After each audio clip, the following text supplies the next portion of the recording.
Hola, ¿cómo le va? Soy Alberto Morosino y le doy la bienvenida a esta nueva edición de Política a la Carta. ¿Cómo estás? Hola Alberto, ¿cómo estás? Bien, ¿y vos? Bien. ¿No Te te veo sale? cambiado, justo te iba a decir justamente. Te veo muy prolijo, con corbata, ¿Pero qué es la afeitado. prolijidad? ¿Por qué prolijidad? Te veo Eso es con lo que otro me encuadre. revela, eso es lo que me revela. Ahora me voy a dejar la barba bien larga, voy a venir en remera para ver si... No hay que ser tan... Bueno, usted es coqueto de por sí, pero... ¿Sabés que estaba pensando? Tengo que tomar las cosas en broma alguna vez. Estaba pensando en lo que nos está sucediendo a los argentinos con estos 7 meses de gobierno del señor Mauricio Macri. Un hombre que viene de, ¿cuántos años? 8 años más o menos, de la ciudad de Buenos Aires, 2 años como diputado. Un hombre que se supone que debe haber aprendido muchísimo en política y cómo negociar en política. Pero parece ser que esa negociación no se lleva a cabo, no hay... Es decir, ese amorío que hubo en un principio, después de lo que nos ocurrió en estos últimos 12 años, yo creo que mucha gente se está desencantando, muchísima gente. El liberalismo en la República Argentina nunca tuvo el efecto querido por el liberalismo porque es un país que necesita siempre de una ayuda social. La ayuda social que no se la puede dar el liberalismo, para mi entender. Ujú. Y estamos, sí, en medio de una situación, ¿no?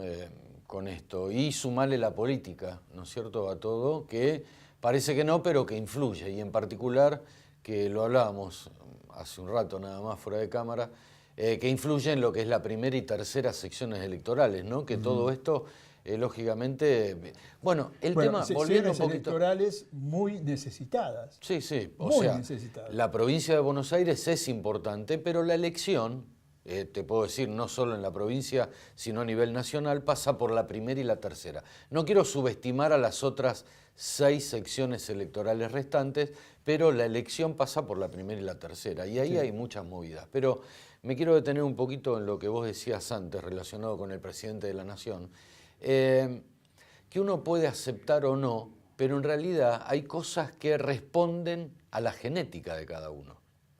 Sí, señor. O sea, ahí hay genética. Genética empresarial, genética industrial, o sea, y cada uno respondemos a nuestra genética. Entonces uno puede aceptar o no, pero en realidad el comportamiento responde a eso, a la formación de cada uno de nosotros, ¿no? Y lógicamente que actúa como industrial o empresario, llamale como quieras, actúa porque su genética responde a eso, ¿no? Los reyes de Francia, cuando tuvieron la revolución, también respondían a su genética de hambre para los de abajo. Así le fue. Sí, sí. Sí, hay genéticas, bueno, que responden a un, si querés, volcado a una derecha, genéticas que responden a una izquierda, que también fracasaron en el mundo, porque bueno, no está más el muro de Por Berlín supuesto. y tantas cosas. O sea, ahí hay que ver, hay que focalizar, ¿no? Ahora, bueno, volviendo a lo anterior, quería darte una respuesta a tu planteamiento. Este debate vale. Yo no lo tenía armado, pero vale. No, seguro, seguro. No, pero quería darte una respuesta a tu planteamiento original, ¿no? Y bueno, ¿y la política? ¿Y cómo está la política en la provincia de Buenos Aires? Sí, en la política de Buenos Aires hay varios sectores, lógicamente que el peronismo se quiere reacomodar, que también responde a su genética, y es genuino, más allá que el que lo comparte no. El radicalismo tiene que acomodarse también. Y todos están buscando un hueco a la vez de que hay otros que no definen.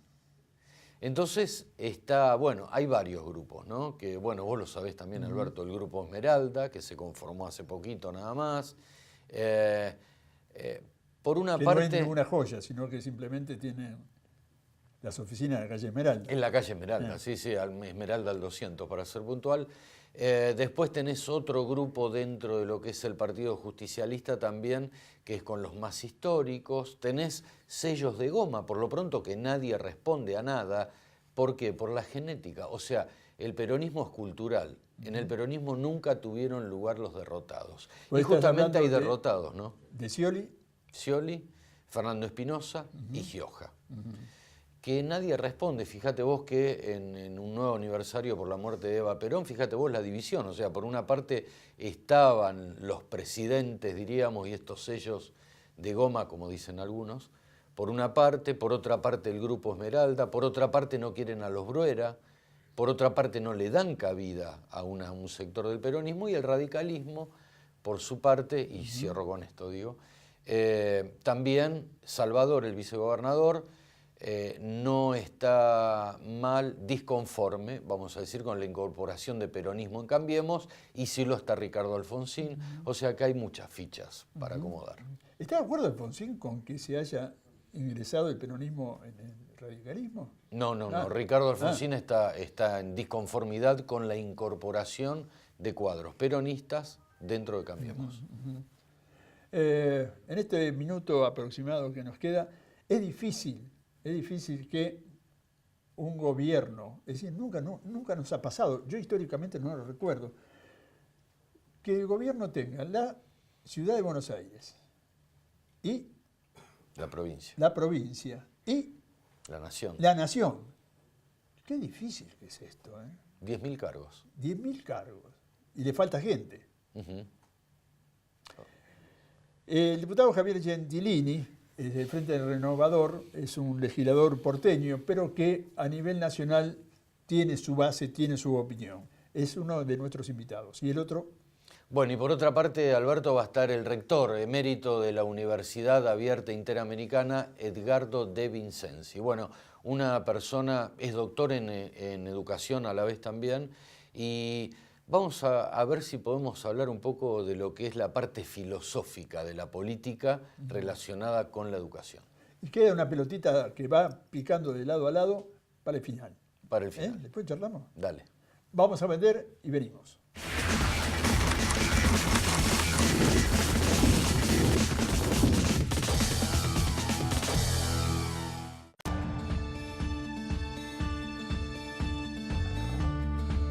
Vos preparás más de 700 platos por noche, pero elaborás cada uno como si fuera el único. Vos tratás con cientos de personas al día, pero saludás a cada una como a un amigo. Vos servís infinidades de cafés cortados y nunca te olvidás del vasito con soda. Un sindicato como la UTGRA tiene miles de trabajadores, pero cuando se trata de tu formación y tu educación, para nosotros sos el único. Tu trabajo es atender a la gente. El nuestro es servirte a vos.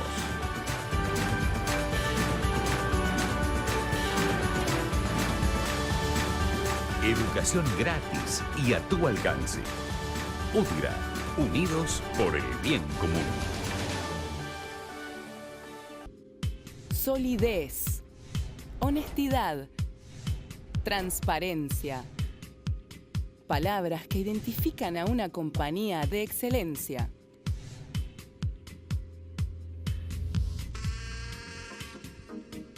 Instituto Asegurador Mercantil. Estamos seguros. Andar, obra social de viajantes vendedores de la República Argentina. La mejor cobertura familiar al mejor precio. Planes de salud para particulares, trabajadores en relación de dependencia y monotributistas. 0810-345-0184. Andar, www.andar.org.ar. Las decisiones más importantes son las que benefician a todos y en especial a los que más lo necesitan. Por eso, decidimos aumentar las jubilaciones y pensiones de los bonaerenses. Conoce más en gba.gov.ar. Buenos Aires, provincia.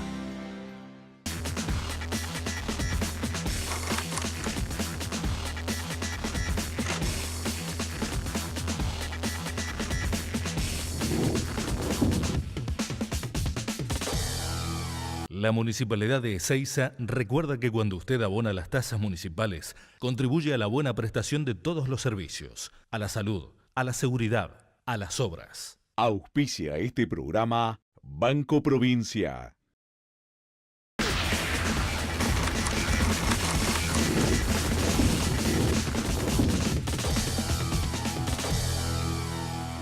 ¿Cómo le va? ¿Qué tal? ¿Cómo andamos?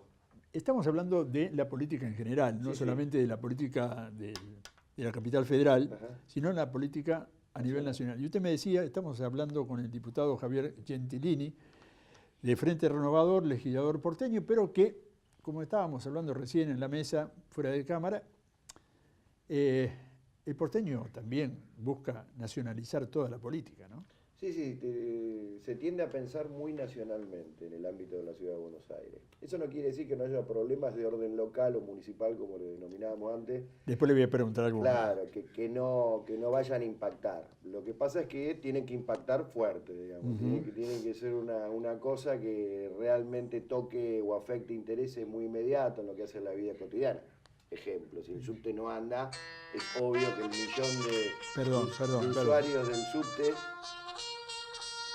Alguien puso algo en mi teléfono que no es mi sonido, les pido 1000 perdones, pero lo vamos a apagar en este momento y vamos a continuar. Es a la carga eso, ¿eh? Sí, sí, a la carga me parece que... Y creo que norteamericana, si no le pifio. Sí, debe ser la Embajada de Estados Unidos.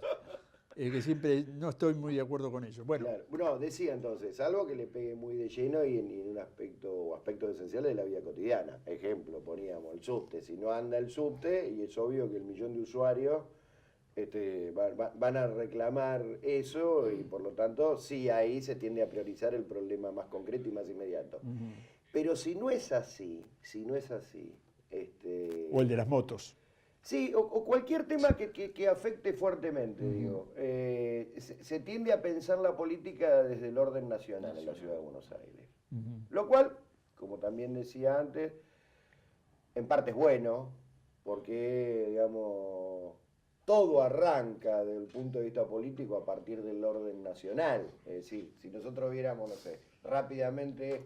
una cuestión de orden local, por ejemplo, la situación social y económica de los sectores más rezagados que en general viven en la zona sur de la Ciudad de Buenos Aires, Comuna 8, Comuna 4, y que, bueno, hay que resolver una serie de cosas que hay que hacerlo desde la ciudad, el tema de la salud pública, el tema de la vivienda, el tema de la seguridad, pero el tema social y económico propiamente dicho no lo podemos resolver de la Ciudad de Buenos Aires y se resuelve nacionalmente, ¿se entiende? Perfecto. Entonces es bueno que se piense y se elabore en términos nacionales. La ciudad en ese sentido lo hace. Yo creo que desde el punto de vista, si se quiere, más político partidario o al respecto de los colores, justamente creo que las dos últimas gestiones, independientemente del acierto o no, en lo que hace a, bueno, qué es lo que concretamente trabajaba el gobierno de la Ciudad de Buenos Aires y eso de qué manera beneficiaba o no a los porteños, en una gran parte de la ciudadanía de acá de la capital federal primó mucho más la cuestión de que el PRO, luego Cambiemos, o Macri, era o expresado de alguna manera la antinomia más directa al kirchnerismo. Me parece que eso se priorizó mucho. El Frente Renovador, sí. ¿Está con el peronismo o está fuera del peronismo? Es interesantísima la pregunta, porque en realidad el Frente Renovador mayormente se nutre de componentes de origen peronista. Podemos decir que la mayoría de sus integrantes son de origen y desarrollo peronista. Hay casos emblemáticos, ¿no? Pero eso no quiere decir que también no participen expresiones de otra extracción. Por lo tanto, el Frente Renovador asumió como una cosa así más plural, con una fuerte arraigambre en el peronismo, pero abierto a otras expresiones. Bueno, el peronismo es eso. El peronismo es nada más y nada menos que cuando Juan Domingo Perón él lo decía. Arma el peronismo, vengan todos. Él lo decía, pero, digamos, lo que pasa es que ahí hay dos también cuestiones. Una era, vengan de donde vengan, claro, pero háganse peronistas. Exactamente. Todos son peronistas, más allá de que digan de dónde vengan, si queremos el primer Perón. Sí, sí. Y luego tenemos el Perón, digamos, ya retornado a la Argentina, luego de los 18 años esos tremendos de proscripción. Donde ahí, digamos, los límites del peronismo, desde el punto de vista partidario, para él ya no son importantes y entonces da ese mensaje fuerte de unidad nacional que se expresó para mí en dos gestos, digamos, muy trascendentes. El abrazo por un lado con Balbín y por el otro, cuando él cambia el apotegma de para un peronista no hay nada mejor que otro peronista, para un argentino no hay nada mejor que otro argentino. Entonces, esto también es muy importante, porque además hay otra cosa vertebral en el peronismo desde el punto de vista doctrinario. Hay varias, pero esta es una de ellas, que es primero la patria, luego el movimiento, luego los hombres. Entonces, cuando se antepone el valor patriótico de la nación o los intereses nacionales al del propio espacio político, ahí se está dando claramente en el clavo. Así que por eso nunca jamás uno, si piensa bien en términos esencial y sustancialmente peronistas, no debería reducirse al tema del PJ. Y tendría que tener una concepción. El Frente Renovador creo que expresa eso hoy. Ahora, en ese sentido podríamos decir que tiene mucho de peronismo, pero al mismo tiempo está afuera de lo que sería el marco formal desde lo partidario, el PJ. Acá tendríamos que tener la campanita, ¿no? Conmigo, obvio. Sí, tenemos un compañero, un periodista que viene ahora también, que tendremos que tener 2 campanitas, pero sí. No soy Javier, vamos a la gestión. Digo, 7 meses para un gobierno, ¿es mucho o es poco? Es lo suficiente para ver hacia dónde se encamina. Yo puedo decir, digamos, si estoy mirando para allá y hago 3 pasos, yo ya hago 3 pasos mirando para allá. Y por lo tanto los 3 pasos me sirvieron para decir, está yendo en una determinada orientación. Y si lo hago a la inversa, es exactamente lo mismo. Es decir, seguramente 7 meses son pocos en función de ver los resultados profundos o de carácter más o menos estructural que podríamos esperar de cualquier gestión, incluida esta. Pero son lo suficiente para ver hacia dónde se dirige y en tal caso las consecuencias inmediatas de ese andar inicial, en la medida que se pueden palpar, lo mismo, ratifica eso. Estos 7 meses evidentemente han sido desafortunados en materia social y económica, y digo las dos cosas porque a veces se piensa que puede ser desafortunado desde el punto de vista social, pero económicamente es correcto. Acá me parece que no. ¿Por qué? Porque la dirección yo creo que es errónea. ¿Se sabe de política? En líneas generales, ¿no? ¿Saben de política? Yo creo Es decir, ¿saben de política la gente que rodea a Macri y otros? Yo creo que no vienen de la política, claramente, digamos, porque han ingresado a la política muy de grandes. Pero han tenido ya entre 12 y 13 años de responsabilidad política institucional. Macri fue 2 veces jefe de gobierno y al mismo tiempo fue diputado nacional antes. Así que guarda, digamos, es un nivel de responsabilidad política institucional da mayor a una década. Yo creo que han aprendido bastante, digamos, a cargo de la Ciudad de Buenos Aires, porque arrancaron de determinada manera, vieron que había problemas, eso lo llevó a corregir.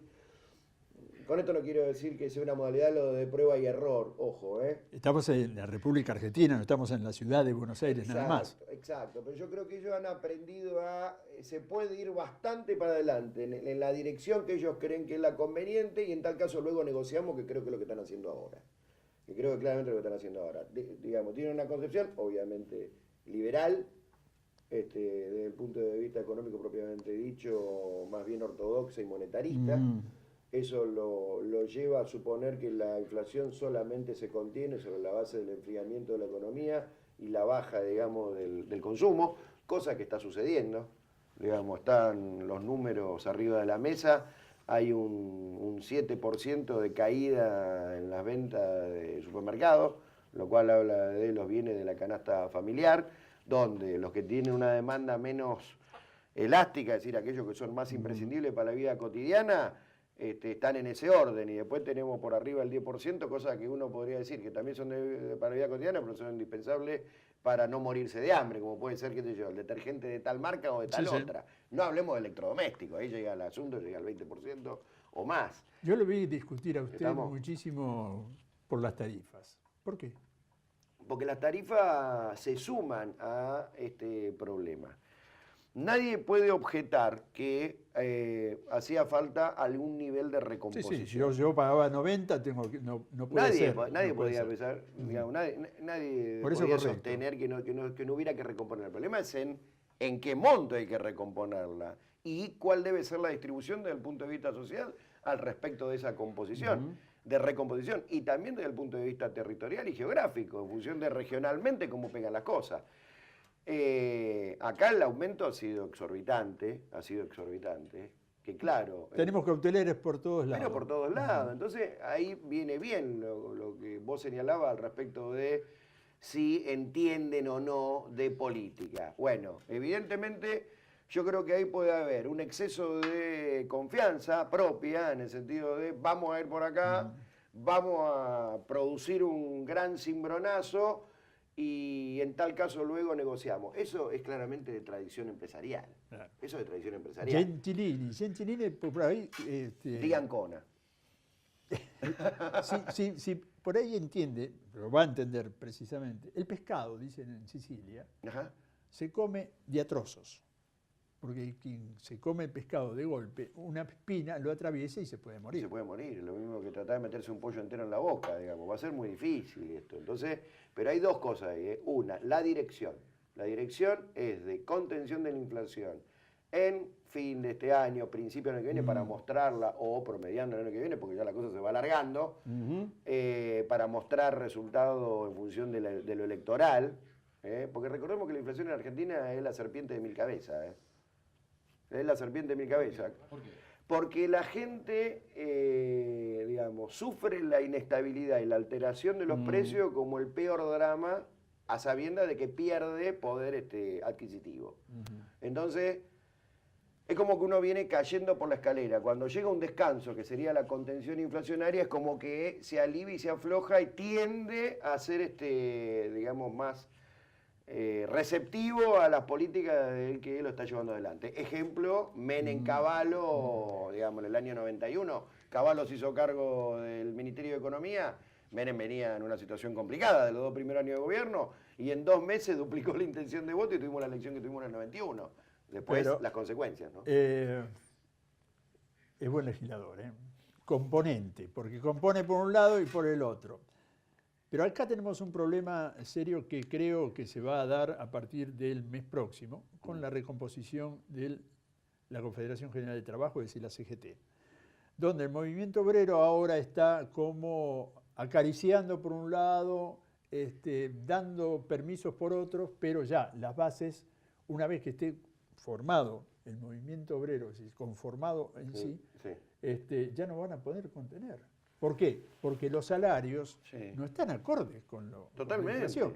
Ahí es donde viene el tema del enfriamiento de la economía, la pérdida de capacidad adquisitiva y por ende la caída de la actividad. Y luego los precios deberían seguir esa tendencia y acomodarse a la baja o no seguir aumentando.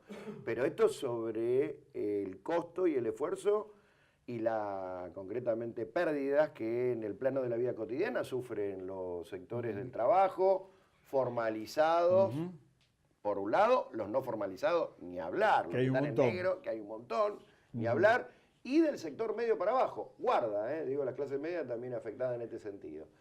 Esa clase media que votó al macrismo. Exactamente, que es la espuma. Que hoy no será la base social propia del macrismo, pero sí fue la espuma electoral. Pero la espuma, ¿qué pasa con la espuma? Y la espuma se diluye. Se diluye, digamos. Esto va a tener algún tipo de traducción electoral en el que viene con total seguridad. ¿Dónde están ustedes trabajando? Bueno, nosotros entendemos que somos la mejor alternativa desde el punto de vista político, programático que tiene el país. Obviamente somos respetuosos de la gobernabilidad de la República y por lo tanto hemos definido un perfil que me parece que Sergio Massa lo lleva muy bien a la práctica siempre, que es el de oposición constructiva. Es decir, nosotros aquellas cosas que son beneficiosas para el país y que hacen a la gobernabilidad y más teniendo en cuenta, digamos, pocos meses de gestión, lo vamos a apoyar. Seguramente tratando de modificar y corregir como lo hicimos con las dos... con las 2 leyes más importantes que nosotros hemos acompañado, los 2 paquetes legislativos que hemos acompañado. Pero después vamos a ser absolutamente contundentes en señalar aquello que está mal y que entendemos que dañan los intereses nacionales y populares, ¿no? Los renovadores. En esto, Javier, ¿qué escenario ves? Hablaste del 2017, digo, yo veo, ¿qué escenario ves?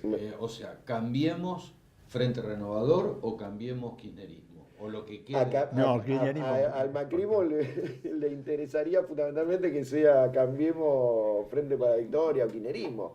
El problema es que hay producto de, obviamente, la impericia y todo el desaguisado digamos, que ha dejado el kirchnerismo básicamente, digamos, expuesto patéticamente por los casos de corrupción que están sobre la mesa, eso ha ido perdiendo la capacidad de confrontación política con el oficialismo, algo que quizás era impensado hace 6, 7 meses. Hoy, luego de este tiempo y de todo lo que se ha visto multiplicado en escenas patéticas, vuelvo a repetir, a través de todos los medios masivos de comunicación, esto han diluido la capacidad política de lo que conocíamos como kirchnerismo, o más o menos. Claro, yo Entonces, creo que se ha caído ahí. eso para mí se ha caído, obviamente van a quedar elementos residuales o ciertas inercias, pero los residuales que van a cruzar el charco. Digamos, lo que han perdido es la capacidad de hegemonizar conjuntamente al macrismo el escenario político. Digamos, acá se había generado un minué, le digo yo, desde hace años, que era absolutamente útil para ambas partes. Digamos, el kirchnerismo había definido como su principal contrincante y lo tenía de partener a Macri y el PRO. Digamos, hoy se han invertido los papeles, o mejor dicho, al macrismo le hubiera interesado que el minué continúe y que se inviertan los papeles. ¿Por qué? Porque es el mismo juego, es decir, yo necesito adelante un contrincante débil, o entre comillas débil, al cual pueda batir o el que me sirva para el jueguito. Políticamente no hay nadie débil. Esto es lo que se cayó, sí, pero esto es lo que se cayó. Esto es lo que se cayó porque el kirchnerismo y Cristina básicamente ha perdido esa capacidad. Entonces ahí sí, claramente entra el Frente Renovador y yo creo que se va generando un escenario más o menos de esas características que ya pone muy nervioso a Macri y al gobierno, ¿no?, nacional. A partir del ascenso de Massa, que hoy está liderando todas las encuestas, inclusive de aquellas consultoras que sabemos son más afines al oficialismo. ¿Y a Randazzo lo tienen presente? La verdad que... En este minuto que nos queda. No, Randazzo y otros que por ahí han formado parte del kirchnerismo y quizás no sean del riñón del kirchnerismo, como todo el mundo. Que viene más del peronismo. Que viene más del peronismo, obviamente tienen el derecho a poder plantearse, digamos, la autocrítica, la corrección correspondiente y en tal caso ahí analizaremos. ¿Lo aceptarían, ¿no?, ustedes? Yo por eso te digo, es más una cuestión en general. Es más una cuestión en general porque si hay algo en lo cual nosotros no podemos caer como error, es esto de que entre todo el mundo y que no sea a base de un compromiso real y concreto a sostener una construcción política en el tiempo con todo el carácter institucional que hay que darle. Massa ya se refirió a esto como autocrítica, lo que pasó, digamos, en el 2014. Aprendió. Javier, yo creo que sí. Se nos fue el tiempo. Muchísimas gracias por tu tiempo. Esperemos encontrarnos otra vez. Cuando ustedes digan. Vamos a traer una campanita, por supuesto, y vamos a charlar sobre estas cosas. Nosotros, gracias. Nosotros vamos a vender y cuando volvamos, la segunda parte de Política a la Carta.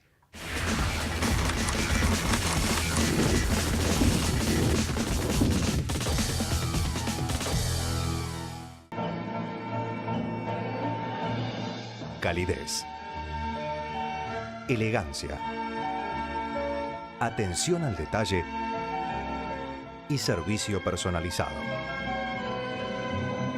Lo invitamos a disfrutar de este microclima que logramos construir en el corazón de Buenos Aires.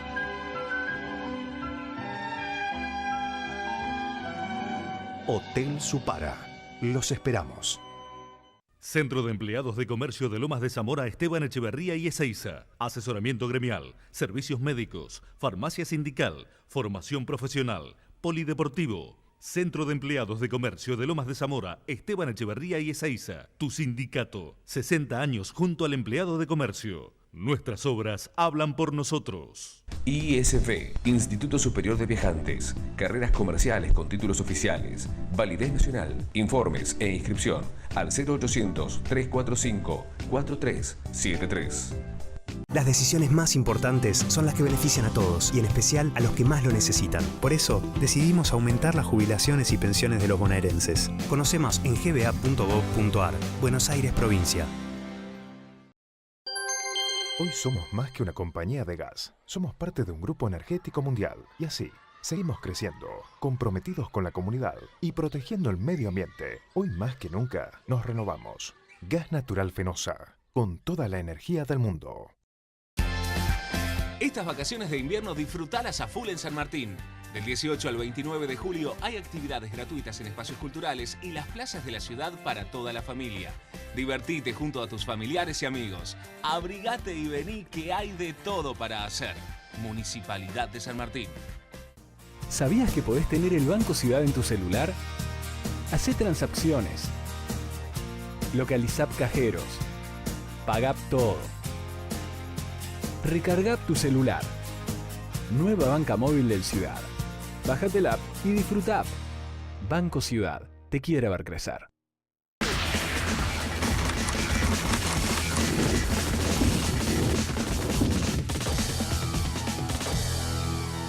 Estuvimos en Almirante Brown porque la comisión mixta logró la personería jurídica. Ahí estuvimos con el intendente Mariano Cascallares. Y hoy tenemos la grata noticia de poder estar entregando la personería jurídica que tanto anhela esta institución, ya que esta nos va a permitir y le va a permitir a la comisión mixta y al resto de los industriales que son parte de esta comisión, poder ser, entre otras cosas, sujeto de crédito. Esto significa que van a poder tomar préstamos para poder desarrollar obras de infraestructura, van a poder tener la posibilidad de ser garantes en créditos para las pymes. Nos encontramos hoy con el intendente municipal que nos ha venido a acompañar, ha hecho formalmente la entrega al presidente del parque. Seguimos trabajando para que nuestro parque industrial de Almirante Brown cada día esté más fuerte y sea más atractivo para las industrias de la provincia de Buenos Aires. Bueno, vamos con nuestro invitado, el rector emérito de la Universidad Abierta Interamericana, Edgardo De Vincenzi. ¿Cómo le va? Bienvenido. Muy bien, muchas gracias por la invitación. Bueno, el punto sería un poco así, el gran eje que nos convoca, política y educación, no solo a nivel nacional, sino internacional. Y creo que algo tiene para decirnos, ¿no, Edgardo? Cuéntenos. Fundamentalmente que hoy por hoy cualquier tipo de propuesta educativa puede partir de cualquier latitud del mundo, pero como objetivo final en sus alcances debe competir y compatir con la realidad de lo que necesita el ciudadano del mundo. Hoy por hoy las formas de comunicarse son muy rápidas y puede venir cualquiera a hacer lo que hacemos nosotros en la mitad del tiempo, en la mitad de precio y el doble de calidad y nos quedamos sin trabajo, que es la dignidad máxima que busca el ser humano, y ese tiempo que es la vida. Y el subdesarrollo es educativo en el mundo, en esa idea que se confunde la instrucción, que es necesaria, pero no alcanza con la educación. La instrucción supone conocer lo que fácilmente accede hoy con la tecnología cualquiera para ser médico, abogado o ingeniero. Pero a veces esos profesionales no están calificados educativamente, sino en la instrucción de ese rol que tienen. Eso es el subdesarrollo que existe. Yo trabajo en la UNESCO, en Naciones Unidas y en la OEA, y este es un tema mundial, el subdesarrollo educativo, y ahí está la gran propuesta. ¿Cuál es la institución más importante en lo académico de todas las ciencias que hay en el mundo que deberíamos calificar? Es la política. Es la política, ¿por qué? Porque es la que tiene el campo más incidente en la calidad del hombre y la sociedad donde esos hombres viven. No cabe duda. Un dedo de un político, de un presidente de cualquier nación, cuando dice esto sí, levanta su pulgar, se queda en Argentina con 45 millones de habitantes. Un médico, un abogado, en sus éxitos o fracasos podrá poner a 1.000, 2.000, 10.000 en toda su vida, en toda una vida. Acá es un segundo. Edgardo, perdón, dijo algo que me pareció oportuno y certero. La educación, diferenciarla con la instrucción. ¿Y de ahí nace la política entonces? ¿Es lo emergente? Bueno, en general... Me pareció muy oportuno esta diferenciación. El subdesarrollo es educativo, lo que pasa es que se confunde la educación con la instrucción, que es necesaria pero no suficiente. ¿Y el político de dónde surge entonces? Y el político, ¿de la instrucción o la educación? Que es demagogo, no es político. Hay dos variables. La primera, si yo le pongo a alguien un apósito en la mano y no soy médico, voy preso. Si yo defiendo a alguien que necesitaba comer y en el campo robó una gallina que andaba por la ruta, y si no soy abogado voy preso.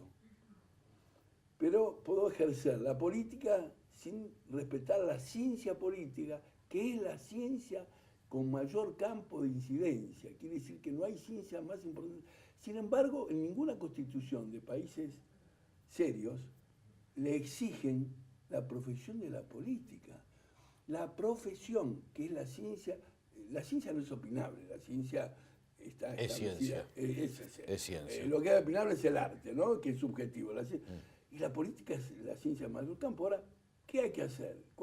¿Qué hay que modificar la constitución del mundo, también de Argentina, para que el que acceda a la política, más allá de sus recursos y condiciones éticas y morales, sea un gran profesional de la política? Porque de eso depende, entre otras cosas, la educación del pueblo, porque la política tiene como objetivo en la democracia, que es una forma política, el bien común. ¿Y qué es el bien común? Asegurar. Primero la alimentación, que es lo más importante. Uno dice, no, la alimentación es lo más importante. Si no como no me puedo ni educar. Segundo, la educación. Tercero, la salud. El cuarto, el trabajo. Y quinto, el hábito. Es el bien común. Esto no es opinable. Es la definición epistemológica de la política. Método y fin. El fin es el bien común. Ahora, fíjese, insisto, ¿quién establece en la Carta Magna esa necesidad de ser profesional de esa ciencia? Donde, por ejemplo, en Japón, el presidente de Japón, decir, bueno, más allá de poder ser médico, abogado, ingeniero, pero es profesional en la política, tiene formación política. En Francia lo mismo.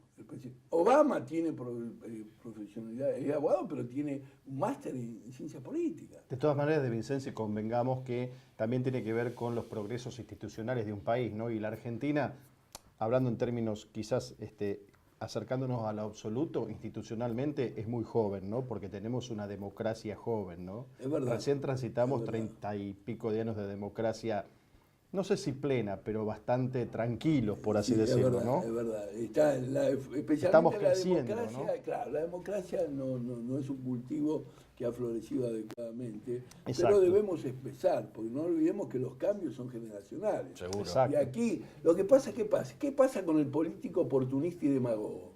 Nivela para abajo la educación, instruye en vez de educar. ¿Por qué?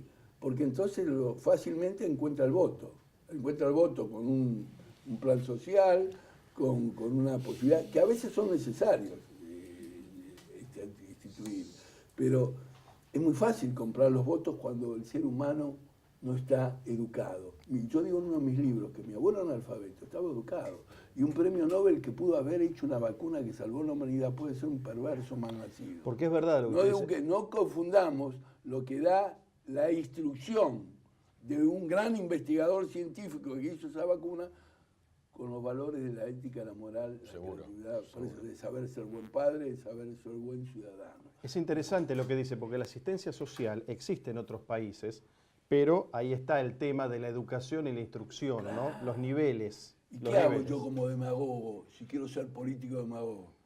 Bajo los niveles de educación, instruyo y envío computadoras a los colegios. Como yo soy doctor de educación, la computadora es un medio. Claro. Pero ¿qué pasa? Esa computadora da votos. En cambio, si educasen, tendrían que, por supuesto, tener la jerarquía, y ahí está el tema de la política que tendría que tener una jerarquía, ante todo académica, por lo que terminé de decir, por el campo que tiene. Esto no es opinable.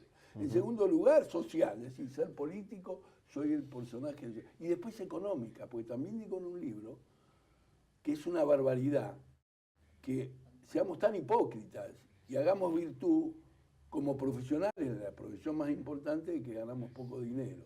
Y sugiero una alternativa de solución. Yo digo en ese libro que un presidente de una nación democrática, de cualquier cultura y de cualquier sociedad y de cualquier latitud del mundo, debe ganar 10 veces más que el mejor empresario de esa sociedad. Tengo un libro, uno de mis libros también, se llama Argentina Sociedad Anónima. Es una sociedad anónima. Un Estado es una sociedad anónima, una democracia, que es un montón de accionistas que serían los ciudadanos, y alguien que eligen esos ciudadanos, esos accionistas, para que presida la sociedad anónima que produce un producto, produce un servicio de interés. Y hago un paralelo. ¿Qué es la democracia? Es eso.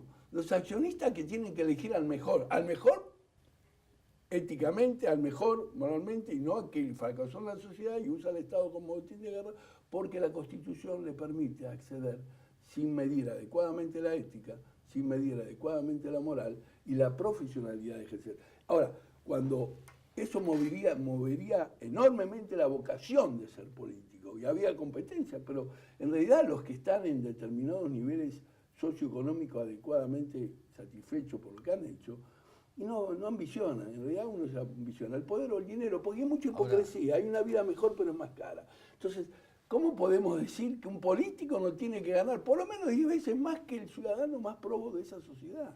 Ahora, por lo que dice Edgardo, como doctor, Edgardo lo digo con mucho respeto esto, digo, cuando una sociedad nivele hacia arriba, o cuando nos llegue ese momento de nivelar hacia arriba, ¿pueden hacer una alternativa a la democracia entonces? No cabe duda. Como por la democracia es perfectible, No digo. cabe duda. ¿Pueden hacer una alternativa? Es que no hay, yo no creo que exista otra alternativa que la democracia. El hombre... Y puede ser superador. Pero ninguna duda.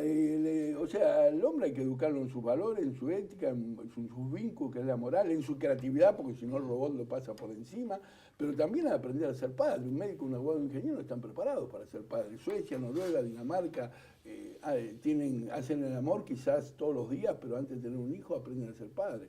Los que tienen un oficio, los que son médicos, abogados, ingenieros, porque ahí se desarrolla el 70% de que estamos al hijo. Durante el embarazo y por el puerperio se desarrolla el 70% de la personalidad de un hijo. Y ser médico, abogado, ingeniero o licenciado no alcanza para ser padre. Esto pasa en Finlandia, Suecia, Noruega. Y bueno, y las realidades políticas, bueno, Japón, Estados Unidos, Francia, y son especialistas en política. Ahora, le hago una pregunta, mire, lo llevo a una cuestión, estamos casi en un programa con mucho tinte filosófico, ¿no? Pero lo llevo a una cosa un poquito más terrenal. Y mira, ¿a qué terreno lo llevo? Que lo llevo al verde césped. Y le hago una pregunta casi con un tono de cancha.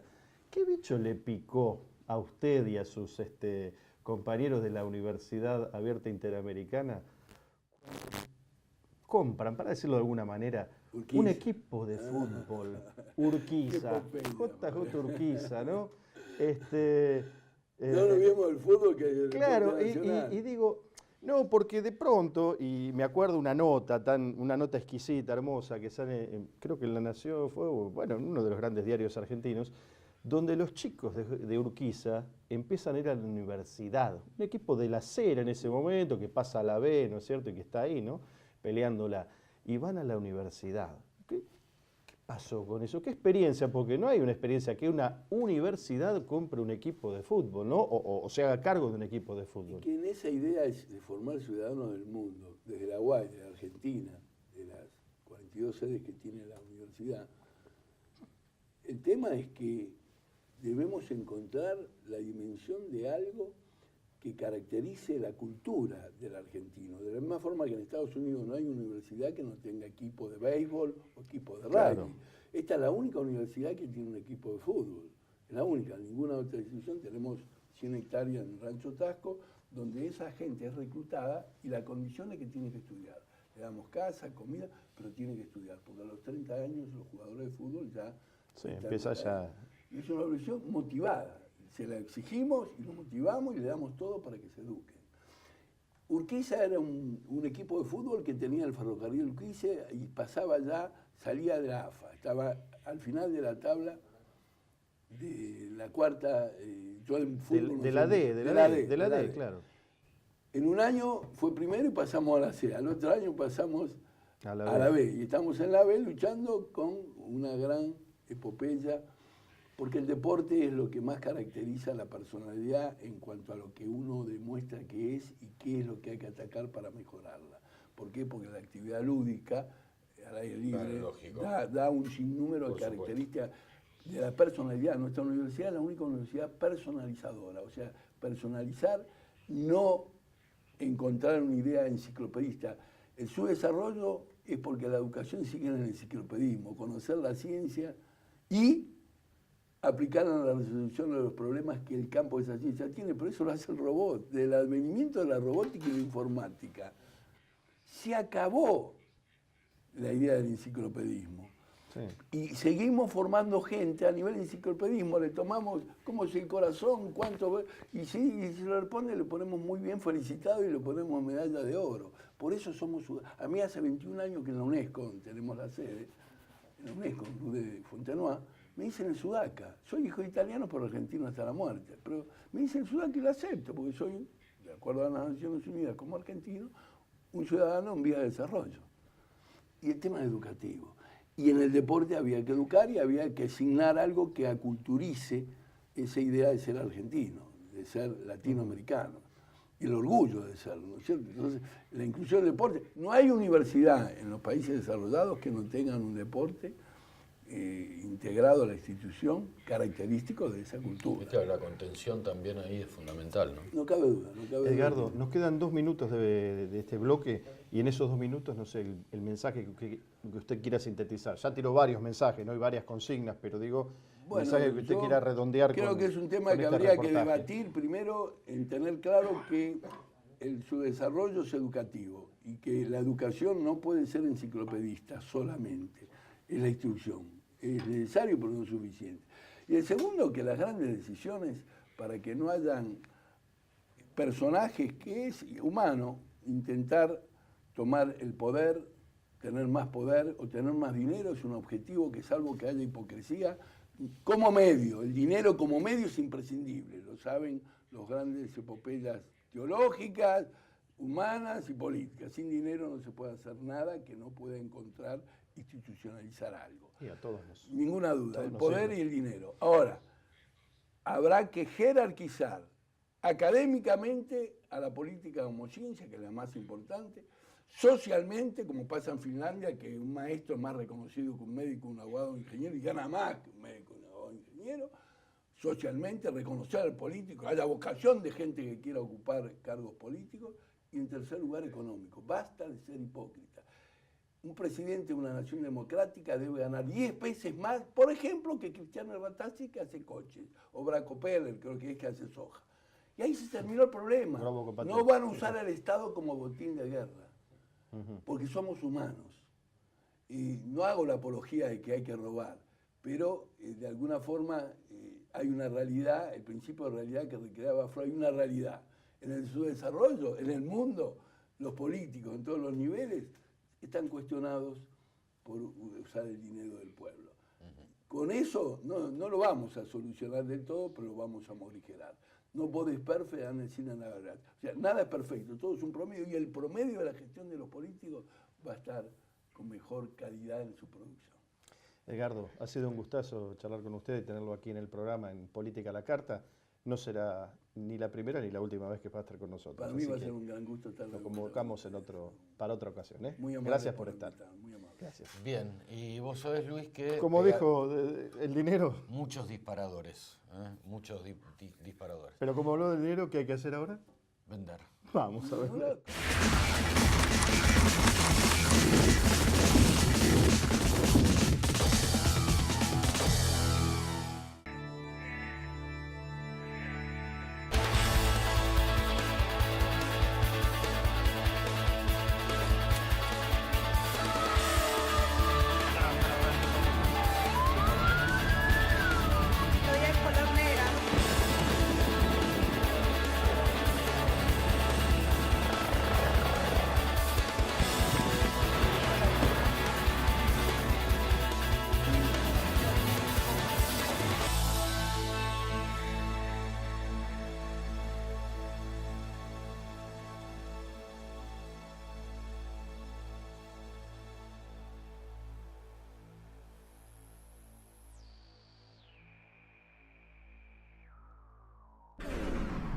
ProPymes, el compromiso de Techint con su cadena de valor. Sí a 3 hospitales con más de 50 especialidades. Sí a 9 centros de atención primaria y promoción de la salud. Y sí al Centro de Estimulación Temprana. ¿Te animas a seguir diciendo que sí a la salud? Yo digo que sí. Me hace falta un sacón, un sacón, un sacón. Necesito un sacón, un sacón, un sacón. Que me haga sentir que estoy viva, que vibro, que amo y respiro, que ahora existe el amor. Auspició este programa Banco Provincia.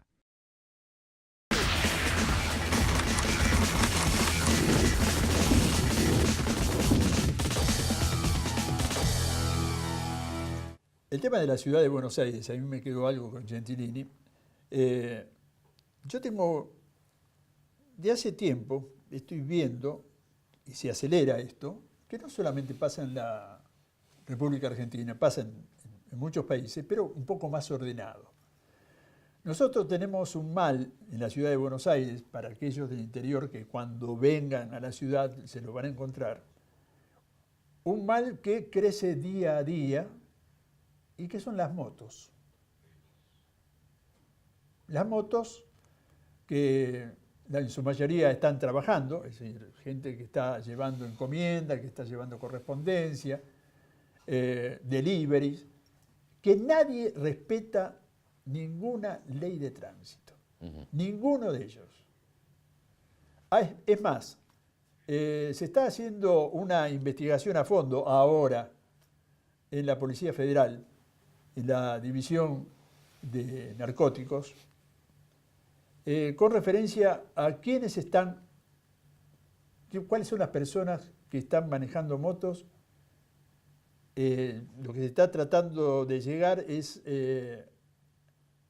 a no detener, pero sí ver si están drogados o no. Esto lo voy a hacer más simple de lo que es la investigación.